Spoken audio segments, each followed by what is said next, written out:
뒷볼이 딸려 내려서 칼기가 되고 흉터 자체가 좀 넓어지면서 흉터가 보기 싫게 변하는, 혹시라도 모공을 건드려서 탈모가 올까봐 걱정하시는 경우도 많이 있는데요. 실제로 이전 부작용들이 무서워서 안면거상 수술을 받기 좀 망설이신다는 얘기를 많이 듣는데요. 솔직히 말씀드리면 이런 부작용은 을 하느냐에 따라서 충분히 예방할 수 있고 전혀 일어나지 않게도 만들 수 있는 부분이기 때문에.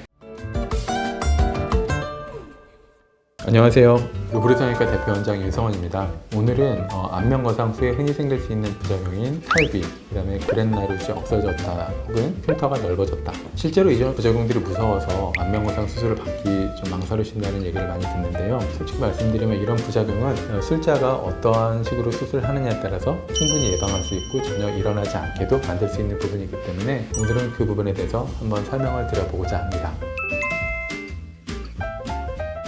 안면거상 후에 구렛나룻이 없어졌다거나 혹은 구렛나룻이 원래 위치보다 뒤로 가서 얼굴이 좀 휑해 보인다거나 하는 이야기들을 하시는 경우가 종종 있는데요. 안면거상을 할 때 절개선을 어디에 남기냐에 따라서 좀 결정이 될 수가 있습니다. 일반적으로 안면거상을 할 때에는 귀 앞쪽에다 절개를 한다라는 공통점은 있는데, 거상을 많이 당길 때에는 귀보다 위쪽에 있는 부분에 절개가 필요한데요.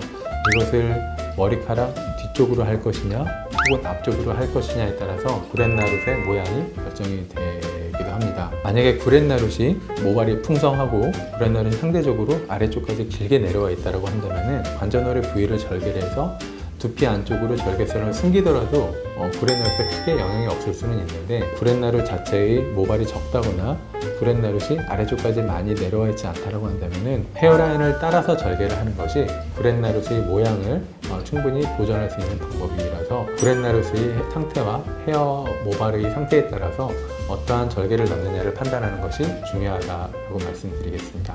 일반적으로 구렛나룻의 그 모양을 유지하기 위해서는 헤어라인 앞쪽으로 절개를 하는 것이 정석처럼 알려져 있고, 실제로 저도 그렇게 많이 하기도 하는데요. 근데 그렇게 되면은 흉터 자체가 이마 옆쪽에 있는 헤어라인 쪽에서 보이기 때문에 조금 거부감을 갖는 분들이 많이 계신데, 사실은 이것은 어떻게 절개를 하고 봉합을 하느냐에 따라서 흉터가 나중에 거의 보이지 않게 할 수도 있기 때문에 걱정할 필요는 없습니다. 그리고 혹은 헤어라인 안쪽으로 절개를 했을 때 잘못 당기게 되면 구렛나루가 없어지는 경우도 있을 수가 있는데요.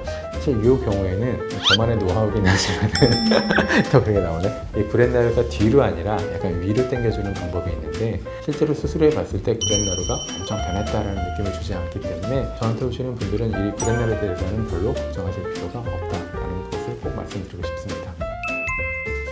헤어라인 안쪽으로 했을 때 혹시라도 모공을 건드려서 탈모가 올까봐 걱정하시는 경우도 많이 있는데요. 사실 요거는 이제 어떻게 칼질을 하느냐에 따라 달라질 수가 있는데, 두피 안쪽에 있는 모근들은 수직으로 있기보다는 이 앞쪽 같은 경우는 앞으로, 뒤쪽 같은 경우는 뒤로 누워있는 그런 경향성을 보이게 됩니다. 그래서 두피 안쪽으로 절개를 할 때에는 칼을 똑바로 들어가는 게 아니라 모근을 따라서 수평하게 약간 기울여서 다치지 않게 절개를 할 수가 있기 때문에 술자가 어떤 식으로 절개를 하느냐에 따라서 탈모를 아예 일으키지 않게 할 수 있습니다. 보통 피부에 장력이 걸리게 되면은 당겨 올라갔던 것들이 다 끌려서 다시 내려가게 되는데, 그때 일어나는 공통적인 몇 가지 특징들이 있다고 하면 뒷볼이 딸려 내려서 칼기가 되고, 절개했던 흉터가 절개 부위보다 좀 더 앞으로 딸려 나와서 흉터 자체가 좀 넓어지면서 흉터가 보기 싫게 변하는 그런 몇 가지 특징들이 있습니다.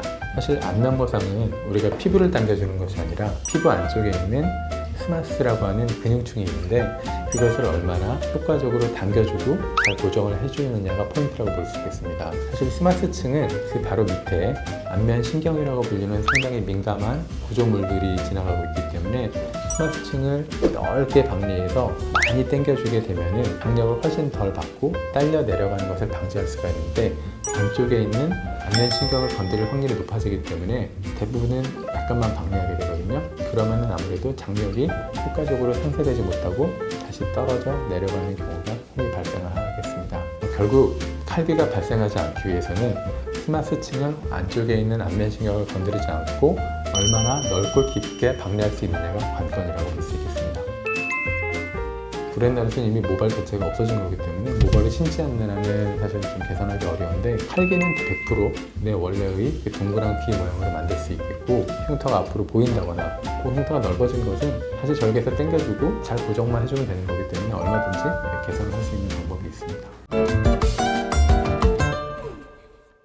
시작할 때 말씀드렸듯이 안면거상 부작용은 코 수술할 때 구축이 오는 것처럼 복불복이 아니라 숙련된 의사에게 잘 수술하신다라고 한다면 거의 100% 예방을 할 수가 있습니다. 안면거상에 대해서 너무 두려워하지 마시고 수술 받고자 하는 의사가 임상 경험이 풍부한지부터 살펴보시면 좋을 것 같습니다. 추가로 절개 흉터에 대해서는 제가 얼마 전에 한번 소개해드린 영상이 있는데 그 영상을 참고해 주시면 좋을 것 같습니다. 이상 노브레 성형외과 대표원장 윤성원이었습니다. 감사합니다.